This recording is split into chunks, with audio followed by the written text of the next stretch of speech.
How are you finding Baldur's Gate 3? I think it's probably like one of the best games I've ever played in my entire life. And, you know, I'm biased because I'm having a particularly good time with it because I'm playing it with Evertel. And, you know, the last time me and Evertel played a game together, you know, all the way through, was WoW. When she got me back into WoW in Mists. And that was a very magical experience. And it was when we first started dating. Well, we'd been dating for about 6 months when we got back into WoW, actually. She was always into WoW from the very beginning. But I hadn't played since Kata. And she bought me a laptop at Christmas, you know, for my writing, because I was writing plays at the time. My laptop was kaput and was never enough to handle anything like WoW anyway. So she bought me a new laptop. She was like, you know, for your writing. And also, if you want to install WoW on it, you can do that as well. And her mum gave her money so she could buy me that laptop. We were very poor. And it wasn't a very good laptop. It had like 2 megs of RAM in it.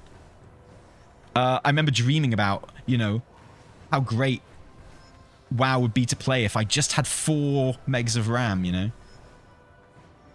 I looked into what it would take to replace the RAM and stuff and give myself more, but it just wasn't possible on that. And yeah, that was the last time we would, like, you know, sit down and play a video game from start to finish together. From start to finish, there's no such thing with WoW, is there? Ah, gold! Easy. And so, yeah, my experience of Baldur's Gate 3 is particularly good as a result, because we're doing it together on stream, we're working together, treating it as a job sort of thing. And we're having, like, the most magical experience. And the brilliant thing is that, you know, we finished playing it, and I don't know about you, but when I finish playing Baldur's Gate 3, all I want to do is talk about playing Baldur's Gate 3. That's, like, literally all I want to do. I want to talk about the session that we've just had. And I get to do that because I was playing it with Evertel, and she wants to do the same thing. It's really cool. Yeah, so we're blessed. So yeah, at the moment, I would say pound for pound, Baldur's Gate 3 is when I say one of the best games I've ever played, I mean it's like literally top 3 or 4, at least. Like, it's something else, that game. I get that if it's not your kind of thing, you know, it's not your kind of thing. I would never kind of judge anyone for not liking a video game. You're allowed to think WoW is absolute trash. You're allowed to think Baldur's Gate 3 is absolute trash. As long as you're not a dick about it, that's when we have problems, right? Yeah, they're nothing alike, so why not? Yeah, totally. Sorry, do you think someone who's never really played any top-down games like Diablo and PoE would enjoy Baldur's Gate? Oh, I mean, their lack of experience on like PoE or Baldur's Gate would not stop them having fun in Baldur's Gate 3, for sure. They're completely different experiences. They don't feel like each other in any way. My advice would be not to be put off if you've never played a game like that before. And if you've heard that it's, you know, like turn-based combat and you don't like the idea of that, my advice would be to give it a go anyway, because I would have told you before I played Divinity 2 that I didn't like turn-based combat. Because for me, when I thought of turn-based combat, I thought of, you know, Final Fantasy style turn-based combat, which I still hate and think is dog shit, where, you know, Pokemon style combat, really, where it's like all your guys are lined up and all their guys are lined up, and, you know, you each get a turn at just doing a thing, right? I hate that shit. If you love it, that's cool. It's just, personally, I don't like it. But that's not what it is at all. It's much more, and it feels exactly like D&D. Like, the combat feels exactly like playing D&D to me. It's so good, except more precise, which is brilliant. And Divinity 2 made me appreciate that turn-based system and the possibilities that it offered. Because you think of turn-based and you think that's more limiting than it being real-time or action or something. But in the same way that, like, WoW not being, like, action combat is actually a lot more freeing and opens up a lot more possibilities, so does turn-based. Like, you know, and you just get to know your characters and what they can do so well.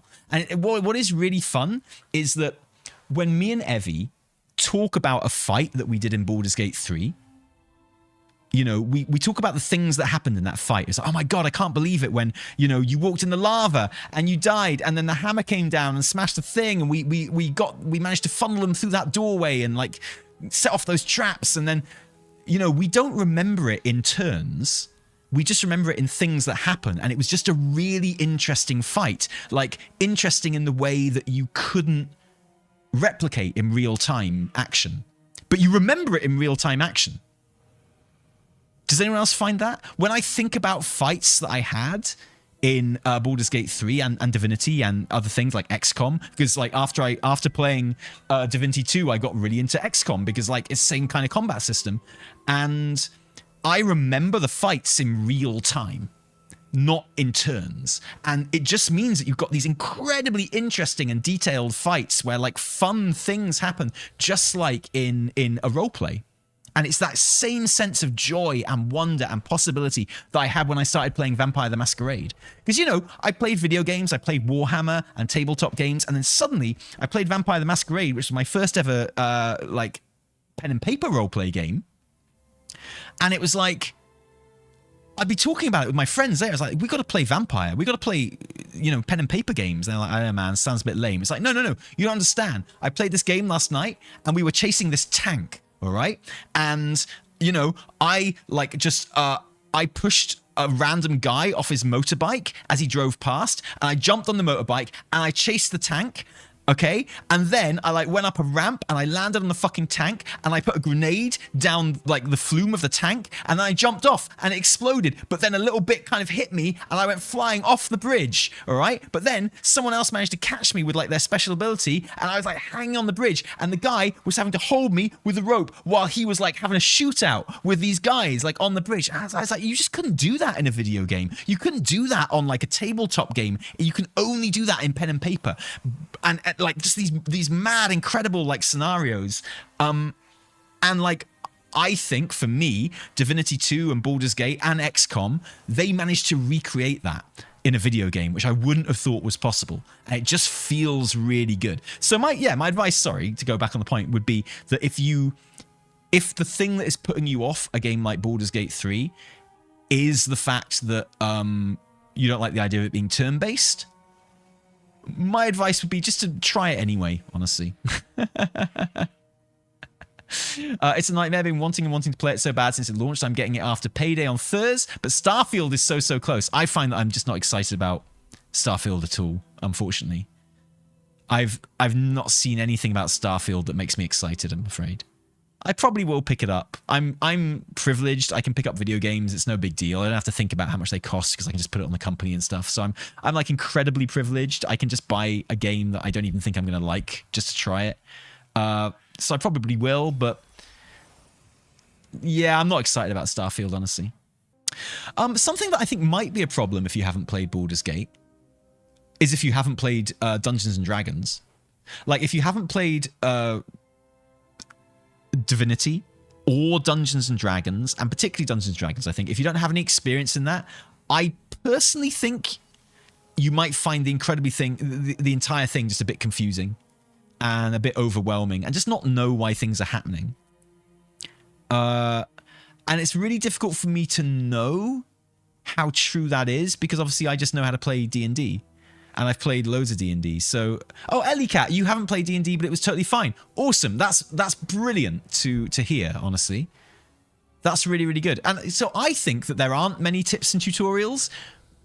But then I thought, well, you do just like skip through the tips and tutorials without reading them because you know how to play. So like, I come out and go, there's barely any tutorials in that fucking game. And I remember that maybe there are quite a few. I just click through them. I didn't like Divinity. I don't like top-down. I've never played D&D, but I love Baldur's Gate 3.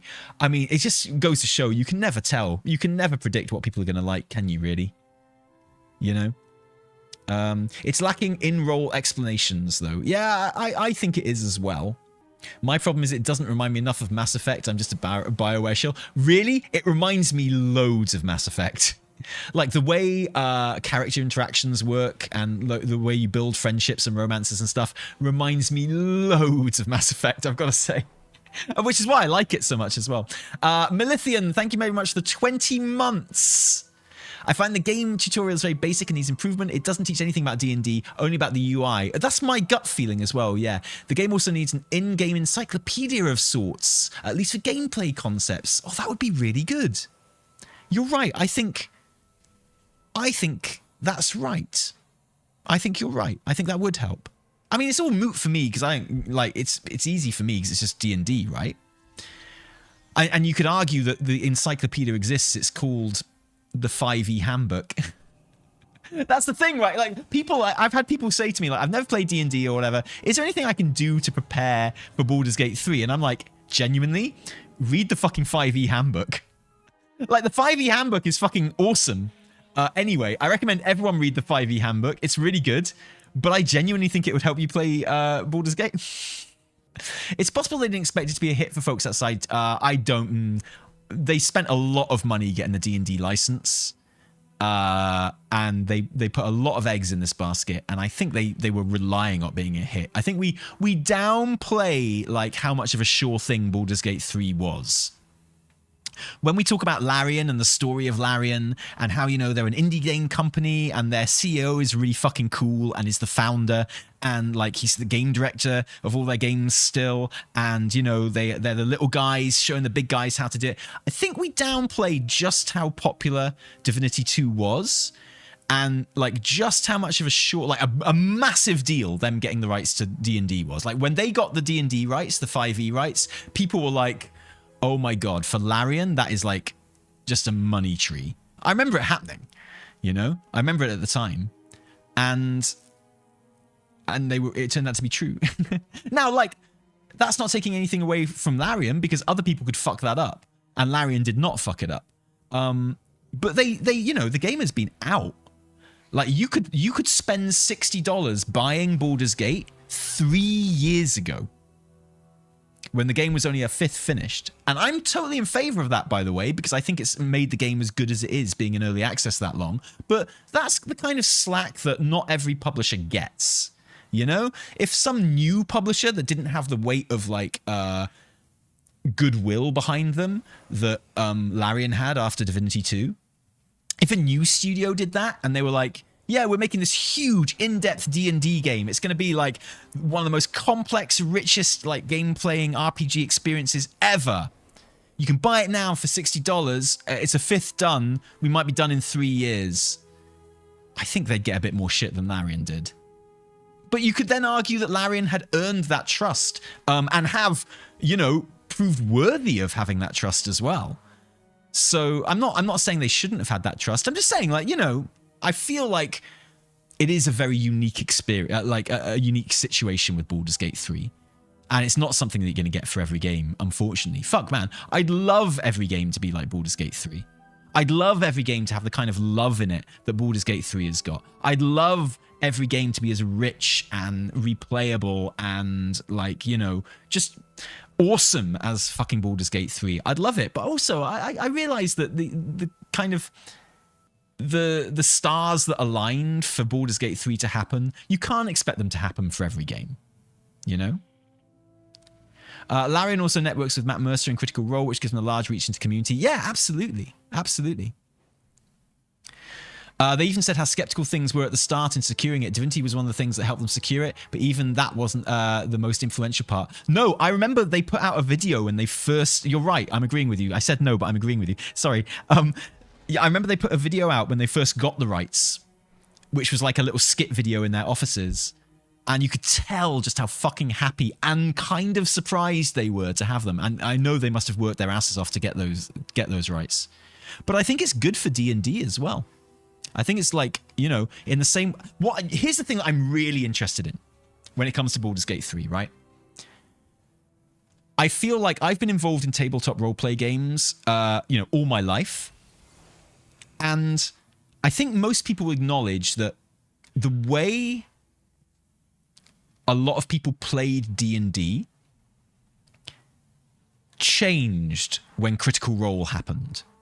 Like, Critical Role brought a huge amount of people into the hobby and got a whole bunch of people playing D&D who had never played D&D before, which is an amazing thing, a brilliant thing. But I think, like, older players, without this being a bad thing, I actually think this is a really good thing, but I think it was noticeable how those new players approached the game in quite a different way from old players.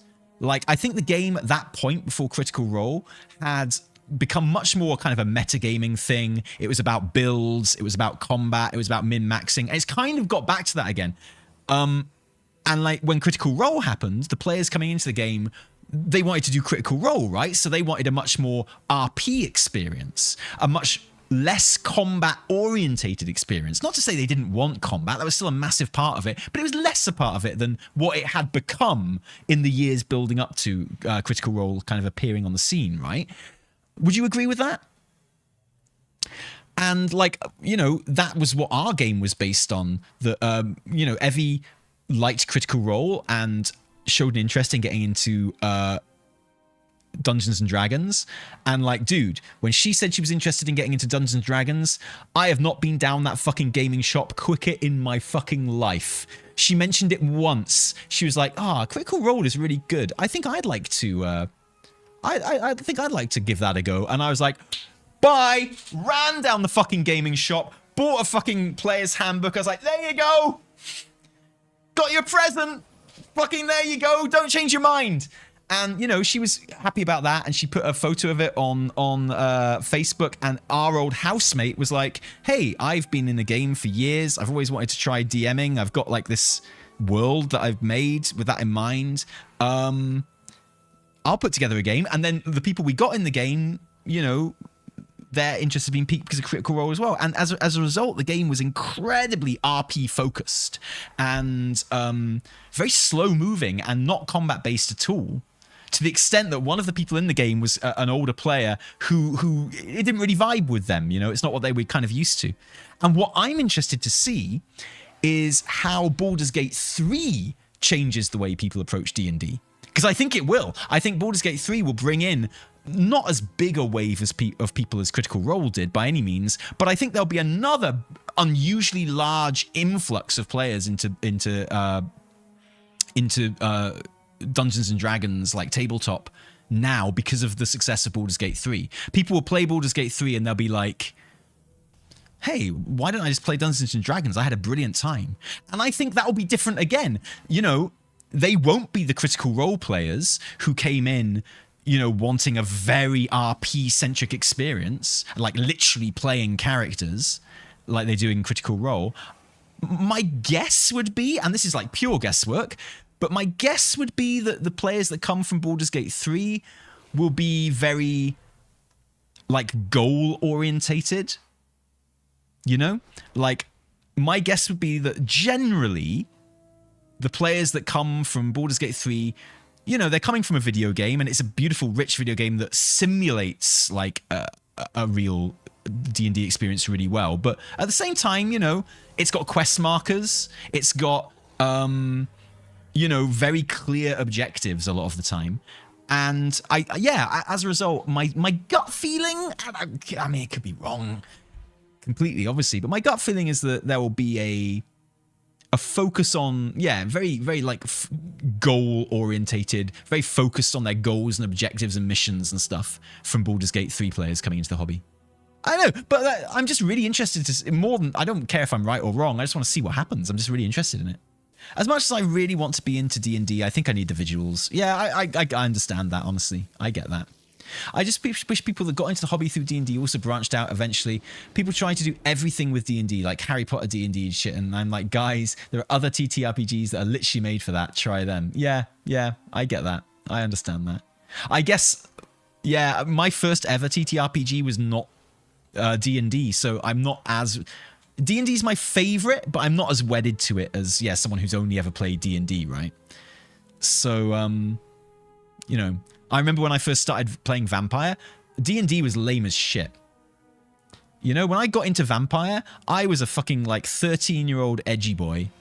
And Vampire, like, D&D was, like, old.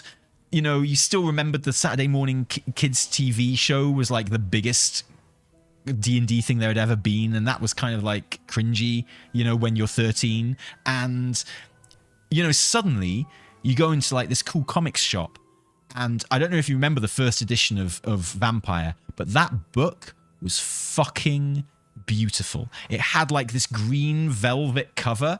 It wasn't actually made of velvet, but like the picture on it was like crushed green velvet with a fucking rose on it. And then like my copy of it smelled of stale smoke because everyone smoked in shops in those days, which felt very grown up when you're 13. And like the pictures in it, the pictures, like the illustrations were just fucking magical. Was it marble? Was it green marble? Okay, I've got it in my house.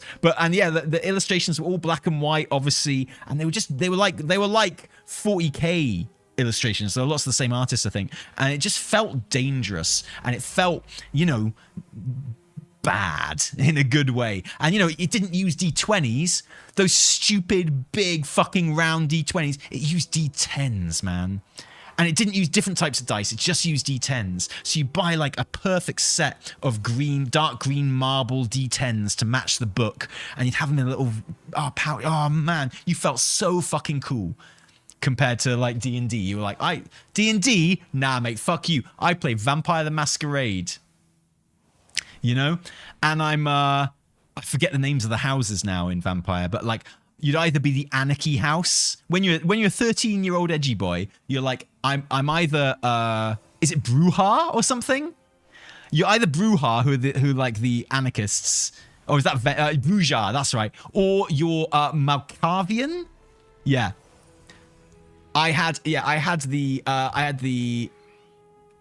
Oh, is it Camarilla? The anarchists? Okay, well I had the anarchists one, like the Codex, and I had the Malkavian one, because the Malkavian ones were the crazy ones, right? Love that shit. Well, was it Bruja, the anarchists? That's how I remember it. I might be wrong. Yeah. So yeah, I was always either Bruja or Malkavian. Probably said that one wrong as well. Love that shit. Oh, so good. And before I played Vampire the Masquerade, I played Werewolf Apocalypse, the card game. I played Werewolf Apocalypse before I played Magic the Gathering. Loved that game too.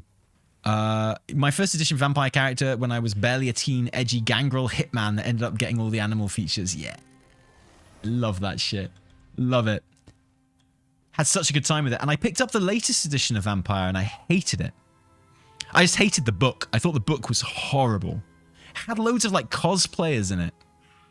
Had like loads of really, like, instead of the amazing fucking edgy magical illustrations that the first edition had, it has all like these really colorful pictures, like photographs of cosplayers.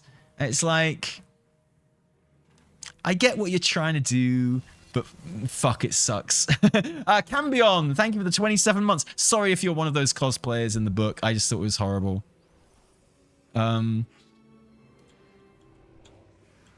Yeah, I hate that. I hate that. Because I think it's the current one that I've got. I literally, I was just buying D&D stuff in a shop, and I saw, because I don't really follow tabletop news anymore, but I saw there's a new edition of Vampire out, and I was like, oh, Evie, we've got to buy the new Vampire edition. Or we've got to wait till you see this. You're going to fucking love this. Oh, you are going to cream so hard. This is so up your street. You are going to love Vampire the Masquerade. And I bought it for her. I was really embarrassed. I was like showing her the book and I was like, oh no, this sucks. Yeah, you don't want it in a rule book. You want the rule book to be an imagination thing, right? Like the rule book for a tabletop roleplay game, it has to stoke your imagination. It can't be pictures of real people. Oh, yuck.